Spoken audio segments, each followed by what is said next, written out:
Selamat pagi, kita belajar tentang trigonometri. Trigonometri itu artinya adalah ilmu tentang segitiga.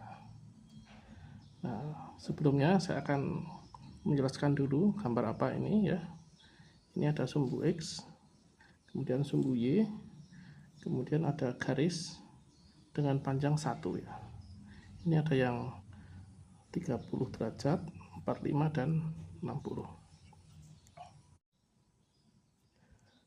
Pada garis yang berwarna biru yang sudutnya 30 derajat ya, akan kita urai. Garis miring ini kalau kita turunkan ya, sehingga ketemu sumbu X, berapa sih angkanya ya? Ternyata adalah 0,87.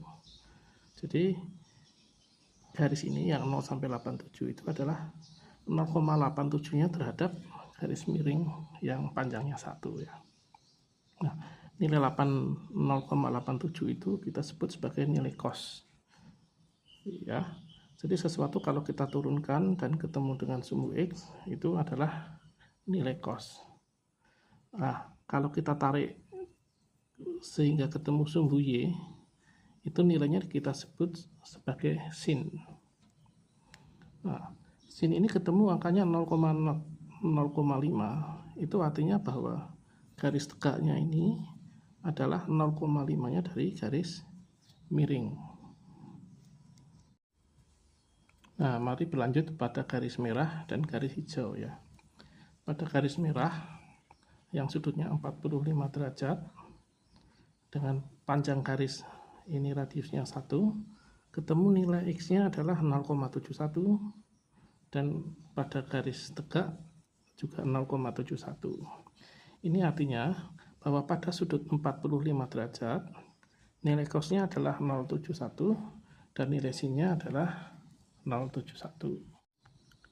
Mari kita buktikan apakah segitiga ini bahwa tegaknya adalah separuhnya dari panjang pada sudut 30 derajat. Kita akan membuat segitiga dengan ukuran yang berbeda.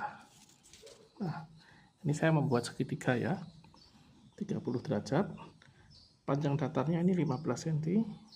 Kemudian setelah saya ukur ya, tingginya ini ketemu 8,7, kemudian pada sisi miringnya saya ukur ketemu 17,4, dan ini membuktikan sudutnya ya. Jadi busur ini kita letakkan di sini, titik tengahnya salah satunya di begini ya, baru kita ukur 0, 10, 20, 30 ya. Nah, dari situ kita bandingkan ya, sin adalah tegak terhadap miringnya ini, 8,7 terhadap 17,4 adalah 0,5. Nah, pada segitiga berikutnya saya juga melakukan hal yang sama ya. Ini panjangnya sekian, tingginya sekian, miringnya sekian, kemudian sudutnya sekian ya. Ternyata setelah saya hitung bahwa tegak terhadap miringnya adalah 0,5. Kemudian pada segitiga yang lebih kecil ternyata kasusnya sama ya, bahwa tegak terhadap miringnya adalah 0,5. Jadi artinya apa? Bahwa pada 30 derajat sinnya adalah 0,5 ya, apapun ukuran segitiganya. Nah, ini yang akan perbandingan ini nanti akan sangat berguna waktu kita menghitung atap dan seterusnya. Ini contoh soal penerapan trigonometri. Jadi ada sebuah rumah dengan panjang 10 meter ya, sudutnya 30 derajat. Kita akan ditanya berapa tinggi dan berapa panjangnya ini ya.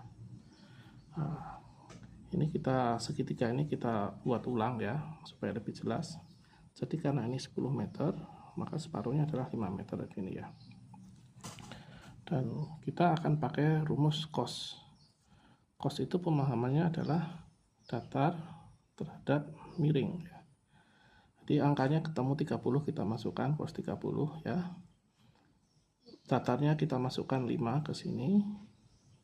Kemudian miringnya kita belum tahu ya.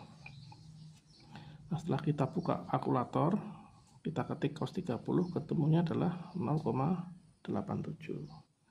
Dengan demikian, ini kita bisa selesaikan menjadi miringnya, sudut miring adalah 5 dibagi 0,87, ketemunya 5,8. Jadi ketemu bahwa miringnya ini adalah 5,8. Nah, ini penerapan trigonometri. Sehingga kalau separuhnya adalah 5,8, maka yang sebelah kanan juga sama. Sehingga total miringnya adalah 2 kalinya 5,8, ketemunya 11,6. Kita bisa menghitung tingginya ya. Kalau tingginya kita pakai rumus tan. Tan itu pemahamannya adalah tegak terhadap datarnya ya. Angkanya alfanya 30 derajat, kemudian datarnya 5 ya. Setelah kita ketik di kalkulator, kita ketik tan, lalu 30, ketemu angkanya adalah 0,58. Artinya apa?